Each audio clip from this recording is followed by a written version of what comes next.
Sometimes we think we have to handle everything on our own, that asking for help is a sign of weakness.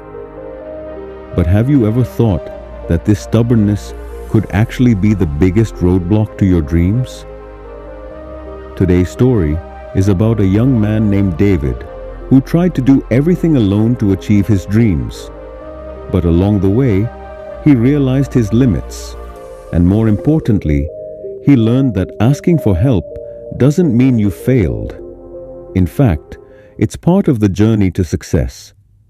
If you're curious, stick around till the end of the story. Once upon a time, in a small village surrounded by green fields and rocky roads, lived a young man named David. Most people in the village were farmers. Life there was peaceful, but full of challenges. David, 23 years old, worked as a carpenter. He had learned the craft from his late father. He owned a small shop in the village, but the roof was falling apart. Every day, David worked alone, building chairs, fixing old tables, and dealing with customers who always tried to bargain down his prices. After all the effort, he barely made enough to buy bread, soup, and firewood for the winter. But David wasn't satisfied with just getting by. In his free time, he'd sit by his small window and look out at the distant hills, dreaming. "I'll have a big furniture store of my own. People will come from far away just to buy my furniture." Reality, though, was tough. Every time he tried to save money, some unexpected expense would show up. A leak in the roof, a broken tool, or a medical bill for his sick mom. Some villagers laughed at his dreams. One farmer even said, "David, you can't even afford good wood, and you're dreaming of a big store." Those words cut deep, but David never gave up on his dream. One day, an elderly man named Mr. Aziz visited David's shop. He was a traveling merchant, known for his wisdom. He asked David to build a large dining table and gave him a week to do it. It was the biggest job David had ever gotten, and the pay was good too. But halfway through, trouble started. On the third day, David ran out of wood. He went to the local wood supplier, but due to winter demand, the prices had doubled. He could only afford half the wood he needed. David thought, "I can't ask Mr. Aziz for more money." He tried borrowing money from a guy named Walid, but Walid just laughed and turned him down. David wondered, should I just sell my shop? Is chasing this dream just foolish? That night, he sat on an old bench, staring at the little money left on his table, wondering if he was being greedy. Then he remembered his mother's words. "David, every big thing starts with a small step. Don't be afraid to start no matter how hard it gets." The next day, with new motivation, David went to the city. He brought along a few small pieces of furniture, some folding chairs he made, to try selling them. It was a risky move. If he didn't sell them, he wouldn't even have enough money to get back home. He set up a tiny stall in a busy corner of the city market.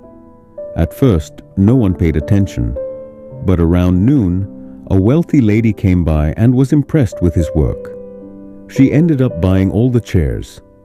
With that money, David bought the wood he needed and went back to the village. He finished the table right on time. Mr. Aziz was thrilled. "You're a talented young man," he said. "Never give up on your dream." But that wasn't the end of the challenges. A few weeks later, word spread about David's craftsmanship. Orders started pouring in from nearby towns and villages. Then came a huge opportunity. A businessman from the city placed an order for 10 dining tables to be delivered in just 1 month. In return, he offered a large payment. It was a big break, but also a huge challenge. Tight deadlines, high-quality wood, no extra workers, and a tiny workshop. It seemed nearly impossible. Still, David said yes. That night, he sat down to make a plan. If he worked non-stop from morning till night, it might just be doable. But he didn't have enough money for the wood. In the end, David decided to sell the last memory of his father, a gold watch. It had deep sentimental value. As he stood in the jewelry shop selling it, tears welled up in his eyes. But he knew it was just one more step, and sometimes you have to take risks to achieve something big. With the money, he bought the best wood and worked day and night. He often skipped meals and barely slept. His hands were cracked, his head ached, but he didn't stop. Villagers said, "David, take a break. You'll get sick." But he didn't listen. In the final week, one of the tables kept breaking because of a flaw in the wood. That's when his mom walked into the shop and saw David sitting with his head down. She said softly, "Son, take a rest. Life isn't just about chasing dreams. You have to take care of yourself too." Through tears, David replied, "I just want to prove that I can do this. Don't worry, Mom. We're going to come out of this poverty soon." She placed a hand on his shoulder and said, "You've already proven a lot. Your hard work, your patience. But remember, if your health breaks down, all this success will mean nothing." David sat in silence. Then he said quietly, "You're right, Mom. But I have to finish this job. If I do, it'll bring me so much closer to my dream. People will recognize me, and I'll earn a great reputation." She smiled and said, "I know how much your dream means to you. But let me tell you something.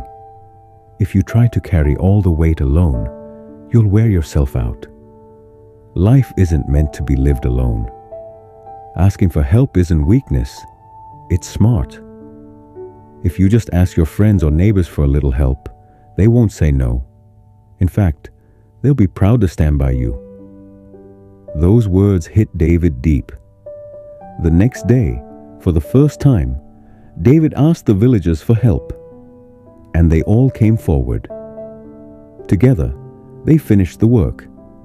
The rich businessman was extremely happy and paid him just like he promised. With that money, David expanded his shop, bought new tools, and even hired a few young men from the village to work with him. But the biggest thing he gained was the lesson that achieving your dream takes more than just hard work. Sometimes it takes asking for help, and that's how you find balance in life. Did you enjoy the story? Let us know in the comments. If you want to hear more inspiring stories like this,